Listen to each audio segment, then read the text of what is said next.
ফেসবুকে অথবা ইনস্টাগ্রামে 10টা ফলোয়ার বাড়িয়ে নিয়েছেন, এটা আপনার সফলতা হতে পারে না। আপনি 10টা লাইক বেশি পেয়েছেন একটি টপিক শেয়ার করেই, এটা আপনার সফলতা হতে পারে না। প্রকৃতপক্ষে আপনি চরম বোকামির মধ্যে দিয়ে আছেন। ইন্টারনেট মানে অন্তর্জাল। এই জাল আপনার উপর এমনভাবে কাজ করে যা আপনার সম্পূর্ণটুকু গ্রাস করে নেয়। মানুষ নিজেকে এবং নিজের কথাগুলো যতটুকু গোপন রাখতে পারবে, সে ততই শঙ্কামুক্ত থাকবে। কিন্তু বর্তমানে সোশ্যাল মিডিয়ার যুগে মানুষ কোনো কিছু গোপন রাখতে পারে না, সব কিছুই শেয়ার করে দেয়। চলুন আখিরাতমুখী এই কাজে ব্যর্থতা প্রকাশ করা যাক। আপনি যদি কোনো গুনাহ অথবা কোনো শোচনীয় কাজ গোপনে করে থাকেন, অতঃপর সেটা আল্লাহর কাছে গোপনেই তওবা করেন, আল্লাহ তাআলা সেই কাজের জন্য আপনার হিসাব নেবেন না, ইনশাআল্লাহ ক্ষমা করে দিবেন। কিন্তু আপনি যখন সেটা অন্য কারো কাছে প্রকাশ করে ফেলবেন, তখন কাল আখিরাতের মাঠে আপনার গুনাহের সাক্ষী হিসাবে সেই ব্যক্তি উপস্থিত থাকবে।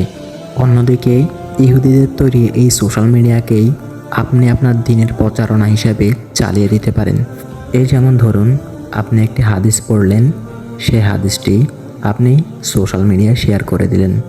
তারপর সেই হাদিসটি 15 জন দেখল এবং সেই অনুযায়ী 5 জন আমল করা শুরু করলো। তাহলে তারা যে আমল করবে, সে আমল থেকে ন্যূনতম একটি পরিমাণ আপনার আমলেও যোগ হবে ইনশাআল্লাহ।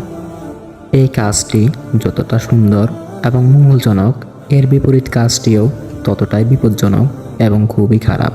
এর বিপরীত কাজটি হলো সোশ্যাল মিডিয়াতে এমন কিছু শেয়ার করা যেটা সম্পূর্ণ শরীয়ত বিরোধী এবং আপনার আমলে গুনাহের পরিমাণ বাড়িয়ে দেয়।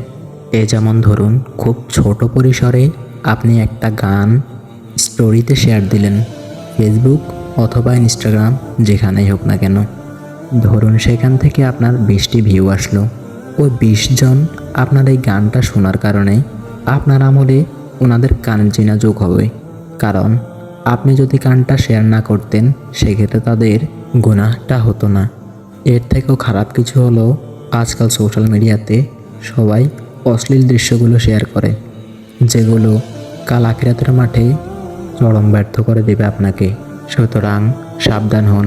মুসলিম হলো বুদ্ধিমান জাতি। আপনাকে সেই বুদ্ধি কাজে লাগাতে হবে। সেই বুদ্ধি কাজে লাগিয়ে আপনার আখিরাতটা তৈরি করে নেন। সকল প্রকার সোশ্যাল মিডিয়া আপনার দিন প্রচারণার কাজে চালু করুন এবং সকল কিছু ফেসবুকে দেওয়া বন্ধ করুন। খুব দরকার না হলে কোনো কথা শেয়ার করবেন না। 10-20টি লাইক কমেন্টের জন্য আপনার নিজের আখিরাতটা বিক্রি করে দিবেন না। আল্লাহ তাআলা আমাদের ইন্টারনেটের অসঙ্গতি থেকে রক্ষা করুন। আমিন।